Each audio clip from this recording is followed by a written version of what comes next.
خیانت اور قرض سے بچو۔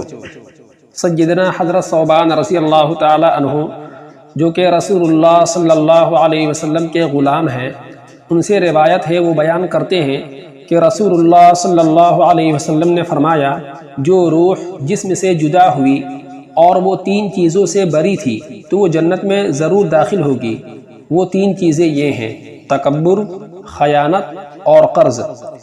امانت کی ادائیگی کے بارے میں اللہ تعالیٰ کا ارشاد ہے، ان اللہ یأمرکم ان تؤدوا الامانات الی اہلہا۔ ترجمہ: بلا شبہ اللہ تعالیٰ تمہیں حکم دیتا ہے کہ امانت والوں کو ادا کر دو۔ حضرت ابو ہریرہ رضی اللہ تعالی عنہ سے روایت ہے، وہ بیان کرتے ہیں کہ رسول اللہ صلی اللہ علیہ وسلم نے ارشاد فرمایا کہ آیت المنافق ثلاثۃ، اذا حدث کذب واذا وعد اخلف واذا اؤتمن خان۔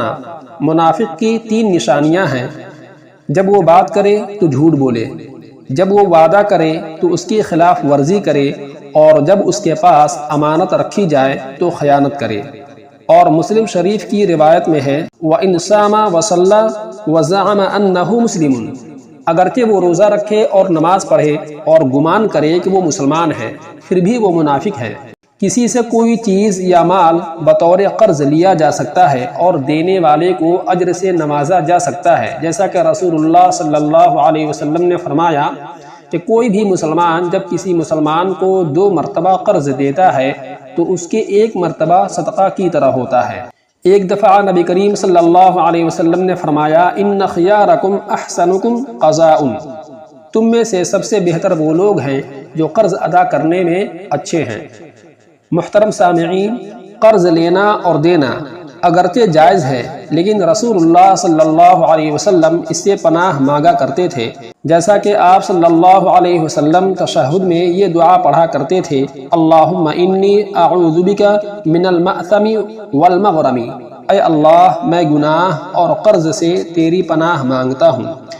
کسی نے آپ صلی اللہ علیہ وسلم سے سوال کیا، اے اللہ کے رسول صلی اللہ علیہ وسلم، آپ اس قدر قرض سے پناہ کیوں طلب کرتے ہیں؟ تو آپ صلی اللہ علیہ وسلم نے فرمایا کہ جب آدمی مقروض ہوتا ہے، جو بات کرتے وقت جھوٹ بولتا ہے اور وعدہ کر کے اس کی خلاف ورزی کرتا ہے۔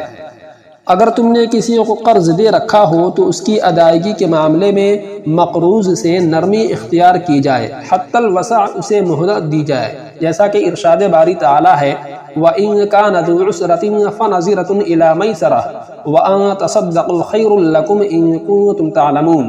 ترجمہ: اگر کوئی تنگی والا ہو تو اسے آسانی تک مہلت دینی چاہیے، اور صدقہ کر دو تو تمہارے لیے بہت ہی بہتر ہے اگر تمہیں علم ہو۔ رسول اللہ صلی اللہ علیہ وسلم نے فرمایا، جس نے کسی تنگ دست کو مہلت دی یا اس سے قرض معاف کر دیا تو اللہ تعالیٰ اسے اپنے سائے میں سایہ عطا فرمائے گا۔